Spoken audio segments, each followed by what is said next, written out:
Meditações no Evangelho de Lucas, dia 11. O nascimento de Jesus em Belém.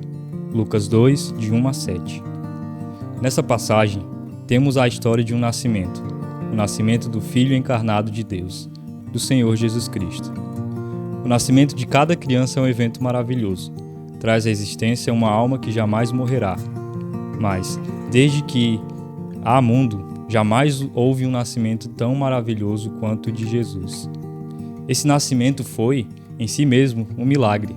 Deus foi manifestado em carne. São indizíveis as bênçãos que ele trouxe ao mundo. Abriu aos homens a porta para a vida eterna.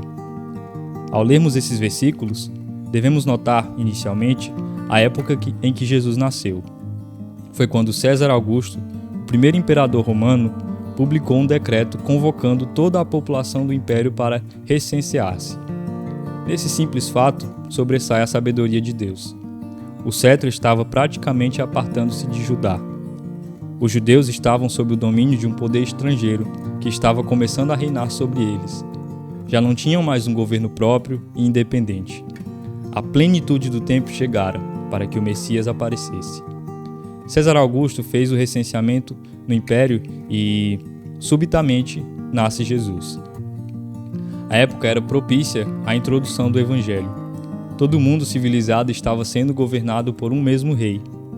Nada impediria que o pregador de uma nova fé fosse de cidade em cidade e de país em país. Os príncipes e sacerdotes do mundo gentil haviam sido pesados na balança e achados em falta. Egito, Assíria, Babilônia, Pérsia, Grécia, Roma, todos haviam provado que o mundo não conhecia a Deus por sua própria sabedoria. Seus grandes generais e poetas, historiadores, arquitetos e filósofos, os reinos do mundo estavam perdidos em negra idolatria. Era mesmo o tempo certo de Deus intervir desde os céus e enviar um Salvador eficaz. Trata-se do tempo certo para Jesus nascer. Firmemos sempre nossa alma no fato confortador de que o tempo está nas mãos de Deus. Ele sabe qual é a melhor ocasião para enviar socorro à sua igreja e nova orientação ao mundo. Tomemos o cuidado de não dar lugar à ansiedade por causa do que acontece à nossa volta, como se soubéssemos melhor do que o Rei dos Reis qual é a melhor época para enviar alívio. Filipe deixa de tentar governar o mundo. Era isso que Lutero dizia com frequência a um amigo tomado pela ansiedade, e era um conselho sábio. Observemos a seguir o local onde Jesus nasceu. Não foi em Nazaré, na Galiléia, onde morava sua mãe. O profeta Miqueias predissera que o evento seria em Belém, e assim foi. Jesus nasceu em Belém. A suprema providência divina manifesta-se nesse fato bem singelo. Ele governa todas as coisas no céu e na terra. Ele inclina o coração dos reis para onde ele quer. Ele determinou a época em que César Augusto proclamaria o censo, e dirigiu todas as coisas de tal forma que Maria foi obrigada a estar em Belém quando aconteceu de se lhe completarem os dias. O imperador arrogante e seu subalterno Quirino nem faziam ideia de que estavam sendo meros instrumentos nas mãos do Deus de Israel e de que estavam apenas fazendo com que se cumprissem os eternos propósitos do Rei dos Reis. Nem podiam imaginar que estavam ajudando a lançar as bases de um reino do qual todos os impérios deste mundo haviam de cair e que a idolatria romana seria anulada. As palavras de Isaías, referentes a uma situação similar, devem ser lembradas. Ele, porém, assim não pensa, seu coração não entende assim. O coração do crente deve sentir-se confortado ao se lembrar do governo providencial que o Senhor Jesus exerce no mundo. Um verdadeiro crente jamais deve sentir-se inquieto ou assustado por causa da conduta dos juízes desse mundo. Deve, sim, com os olhos da fé, contemplar uma mão que supervisiona tudo o que eles fazem, fazendo tudo convergir para o louvor e a glória de Deus. Deve considerar todo rei e potestade, César, Augusto, Quirino, Dário, Ciro, Senaqueribe, uma criatura que, a despeito de todo o seu poder, nada pode fazer a não ser que o Deus permite, e que há de cooperar para o cumprimento de sua vontade.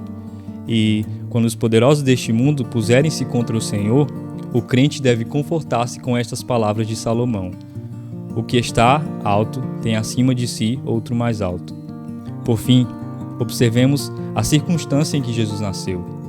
Não nasceu sob o teto da casa de sua mãe, mas num lugar estranho e numa manjedoura.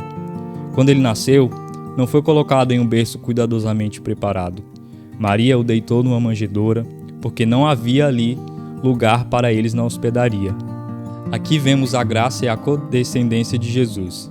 Se tivesse vindo salvar este mundo em majestade real, rodeado pelos anjos de seu Pai, isso já teria sido um ato incrível de misericórdia. Se tivesse decidido morar num palácio, com poder e autoridade, já teríamos razão suficiente para ficar maravilhados. Mas fazer-se pobre como os mais pobres seres humanos e simples como os mais simples, isso é amor que transcende nossa compreensão. É amor indefinível e insondável. Que nunca nos esqueçamos de que, por meio de sua humilhação, Jesus adquiriu para nós um título de glória. Por meio de sua vida de sofrimento, bem como de sua morte, ele conquistou para todos nós a redenção eterna. Durante toda a sua vida, foi pobre por amor a nós. Desde o momento de seu nascimento até a sua morte, e por sua pobreza, somos feitos ricos.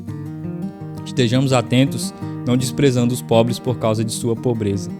Sua condição foi santificada pelo Filho de Deus, que a honrou ao assumi-la voluntariamente. Deus não faz acepção de pessoas. Ele olha para o coração e não para o bolso.